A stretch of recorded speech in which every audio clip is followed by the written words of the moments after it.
Esse não é mais um vídeo pra falar mal do novo filme da Branca de Neve. Na verdade, eu gostei muito do filme, e não só eu gostei muito, como todo mundo na sessão que eu fui aparentemente gostou também. Tinha um monte de gente chorando, se divertindo, se emocionando. Inclusive, quando eu olhei pro meu lado, tinha uma senhorinha de uns 70 anos enxugando as lágrimas do filme todo. Quando eu me emocionei com a nostalgia do filme, vendo que ele trouxe muita coisa do desenho de 1937, quando eu ouvi as músicas do filme, quando eu vi as pessoas chorando ao meu redor, não deu pra achar o filme ruim. O filme é bom. Então eu separei aqui 5 tópicos pra gente conversar sobre o filme da Branca de Neve. A base da história, a nostalgia, as músicas, a computação gráfica e as mensagens. A mensagem no final, a famosa moral da história. Então sejam muito bem-vindos ao canal Galdino Tum e solta a vinheta.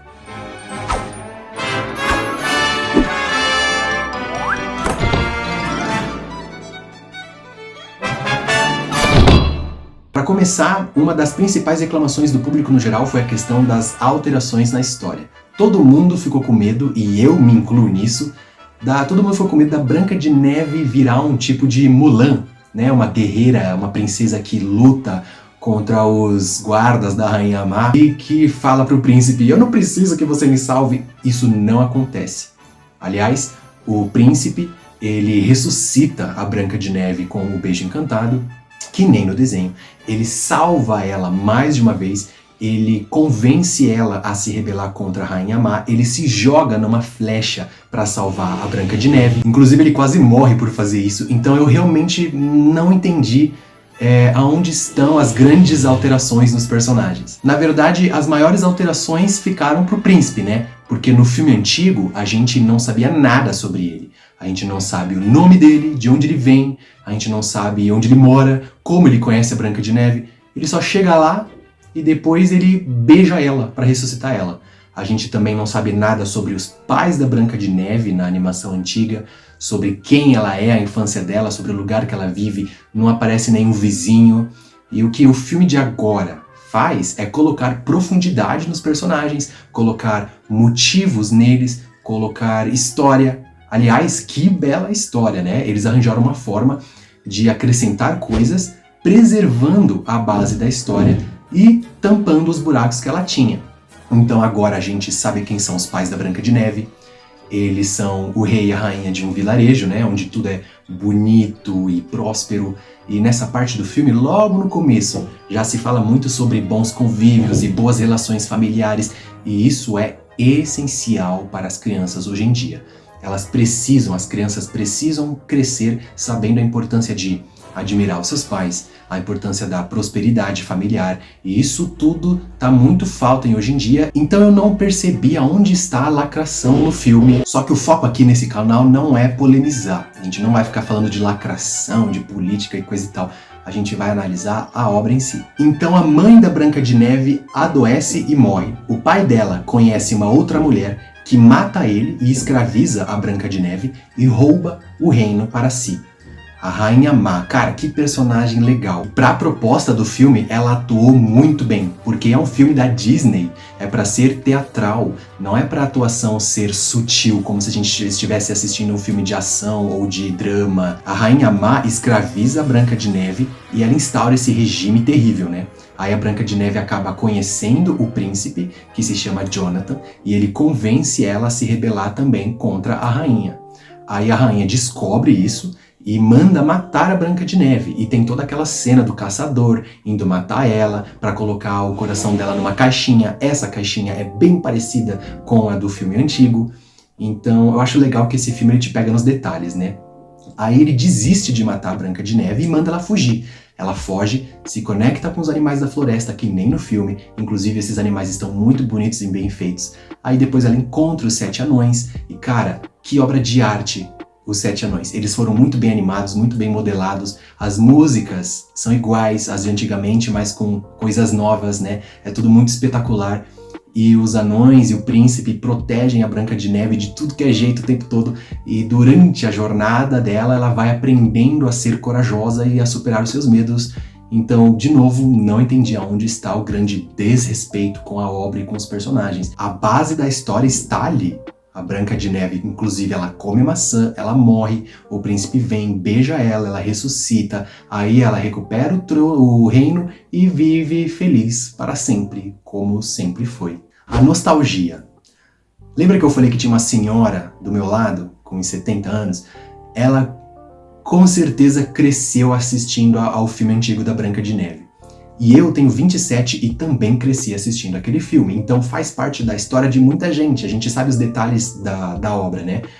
E esse filme atual é repleto de referências de cenas iguais. É quase como em alguns momentos você assistir ao filme antigo com a tecnologia de hoje. Até a forma que eles tapam os buracos do roteiro e do enredo do filme antigo é muito coeso. Você sente que eles tiveram cuidado em complementar a história sem alterar ela. É como se eles estivessem mostrando coisas pra gente que na época eles não conseguiam nos mostrar, talvez por limitações de técnicas, limitações de tecnologia.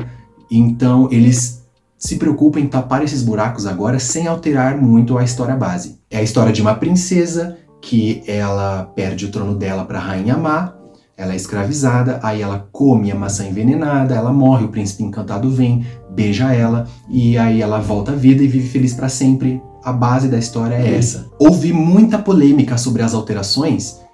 Cara, talvez eles tenham mudado de última hora, não sei. Só sei que quando eu fui assistir o filme eu tava com medo de ver uma coisa bizarra e um Frankenstein assim, cheio de confusão na história, mas não.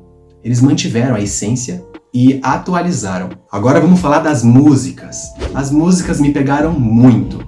Pra mim foi o ponto alto do filme, né? São as mesmas músicas da animação antiga, mais atualizadas. E numa época onde nossas crianças têm muito contato e acesso a músicas terríveis, uns funks malucos, é muito importante que elas tenham acesso a músicas com orquestras, com corais, com vozes bonitas e afinadas, para elas saberem que as coisas podem ser belas, sabe? E que o mundo não é só o Oruan. A parte musical desse filme é muito rica e tá longe de ser aquela coisa do filme do Coringa, que quando o musical começa a gente fica, putz, tomara que acabe logo. Não, no filme da Branca de Neve você fica querendo mais música, porque é bom de verdade. Inclusive foram nas partes de música que o pessoal na sala do cinema chorava bastante. Não eu, só eles. Computação gráfica.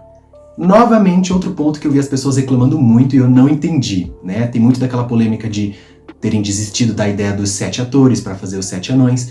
Só que se você deleta essa parte, se você vai ver como o filme ficou no fim das contas, ficou bem feito, ficou bonito. A equipe da animação mandou muito bem, bem demais. A equipe da modelagem 3D também. É um filme muito bem feito. As luzes, os brilhos, os cenários, tudo tem a estética da Disney, que é tudo muito belo e fantástico, bonito. Os anões, cara, eles têm as suas próprias personalidades, expressões faciais. Tá tudo muito bonito e feito com bastante cuidado. Agora vamos falar sobre a mensagem do filme. O filme tem 2 mensagens que são claras como a água. A primeira, não importa se você tem dinheiro, status, poder, a vida não é sobre essas superficialidades. A vida é sobre amar o próximo, é sobre o que temos dentro de nós, é sobre a nossa essência. Essa é a verdadeira beleza. O espelho mágico diz para a Rainha Má que Branca de Neve despertou uma beleza interior no momento que a Branca de Neve decide iniciar a sua aventura. E também tem o outro momento do filme que mostra quando a Branca de Neve se apaixona pelo príncipe, que é quando ela vê ele sendo gentil e amoroso com o Dunga. E a segunda mensagem mais clara do filme é sobre superar os seus medos, e eles usam o Dunga e a própria Branca de Neve para passar essa mensagem.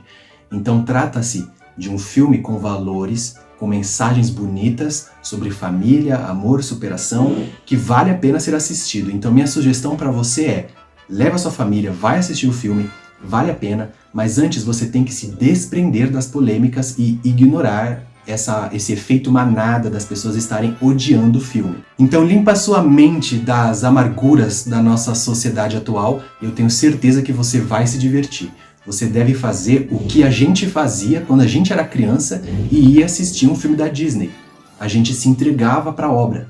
Então assista com o seu coração, desperte sua criança interior para aproveitar essa obra e você vai se surpreender.